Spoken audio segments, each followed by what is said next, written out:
Oke Wak, jadi kisah yang akan aku ceritakan malam ini dikirim sama Wawa kita yang kita sebut aja namanya Nindi dari sebuah kabupaten di agak sudut kirinya Provinsi Kalimantan Barat. Nah, kisah ini bermula pada suatu malam di tahun 2008 lalu di mana warga tiba-tiba dikejutkan dengan suara seorang bapak-bapak yang berteriak meminta tolong dari dalam hutan. Dan FYI Wak, kampungnya si Wawa ini memang terletak bersebelahan dengan sebuah hutan. Tolong, tolong, kata si bapak itu kan. Teriakan si bapak ini pun membuat hebohlah warga kampung sehingga warga ini pun langsung berlarian ke dalam hutan untuk mencari sumber suara. Ada orang minta tolong nih, jangan kenapa-napa dia. Sesampainya di hutan mereka dibuat kaget lah pada saat melihat salah satu warga kampung mereka yang kita sebut aja namanya Pak Tony lagi terduduk lemas Wak di sana sambil terus menangis. Warga kenal sama si Pak Tony nih. Penasaran lah warga nanya, bapak kenapa Pak? Bapak kenapa? Dengan lemas Wak, Pak Tony bilang, tolong Pak, tolong aku. Anakku Danum Pak, Danum hilang. Anakku dari jam 12 siang tadi belum pulang sampai sekarang. Tolonglah Pak, bantu saya cari si Danum Pak, kata si Tony. Pak Tony. Mendengar Danum hilang Wak, warga ikutan kaget sekaligus juga sedih. Kenapa?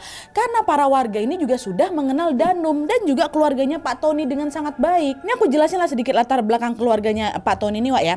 Jadi Danum yang hilang ini merupakan anak perempuan dari Pak Tony yang pada saat itu masih berusia 14 tahun. Nah, Danum ini memiliki adik laki-laki yang berusia 6 tahun, kita sebut aja namanya Rizky. Terus ibunya Danum sedang bekerja di luar pulau Wak, dan hanya sesekali aja lah pulang ke kampung itu. Oleh karena itu dalam kesehariannya Danum ini cuma tinggal bertiga aja tuh di rumah sama bapak sama adiknya, ya kan? Karena cuma tinggal bertiga itulah Wak, kekeluargaan mereka ini bisa dibilang sangat akrab. Setiap kali sepulang sekolah Danum ini selalu mengantarkan makanan untuk bapaknya yang memang bekerja di kebun karet. Dan selain itu Danum ini juga dikenal suka membantu dan mengasuh Rizky adiknya pada saat bapaknya lagi sibuk.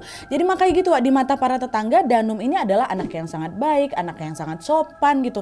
Dia juga sering tersenyum dan menyapa para tetangga ketika berpapasan. Makanya ketika mendengar kabar bahwa Danum menghilang, warga juga ikut mengkhawatirkan Danum lah ya kan. Termasuk ayahnya Wawa kita ini, ayahnya si Nindi, kita panggil aja lah namanya Pak Sanjaya. Ya Allah Danum, kasihan kali kamu nak. Ya udah Bapak Tony tenang. Kalau gitu bapak-bapak ibu-ibu kita cari Danum sama-sama ya, kata Pak Sanja. Dan Pak Sanja pun langsung lah itu mengajak warga untuk saling bahu-membahu mencari keberadaan Danum. Mereka pun melakukan pencarian dengan menyusuri hutan tersebut sambil memukul-mukul sebuah gong Wak. Dan FYI kata Nindi, menurut kepercayaan di kampung itu apabila ada seorang anak menghilang secara misterius, maka untuk mencarinya warga ini harus membunyikan suara gong itu supaya apa? Supaya anak yang hilang itu segera ditemukan. Ambil gong dong dong dong Danum sambil teriak-teriakin kan. Tapi sayangnya Wak, walaupun sudah membunyikan gong semalaman, pencarian itu sama sekali tidak membuahkan hasil. Alhasil warga pun berencana untuk melanjutkan pencariannya keesokan harinya nih. Nah, Pak Sanja, bapaknya Wawa kita yang memimpin pencarian itu pun bilang,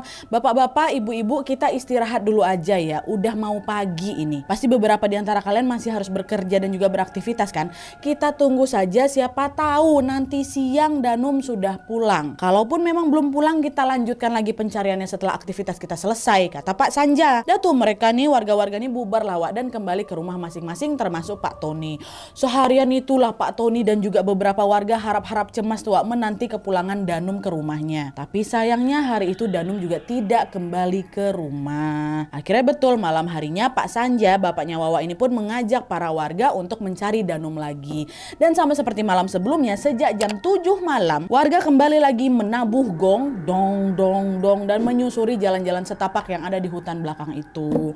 Tapi lagi-lagi pencarian hari itu juga belum menemui titik terang Wak. Dan yang membuat warga tiba-tiba semakin khawatir adalah ketika entah kenapa gong yang sedari tadi mereka tabuh untuk mencari Danum pecah Wak.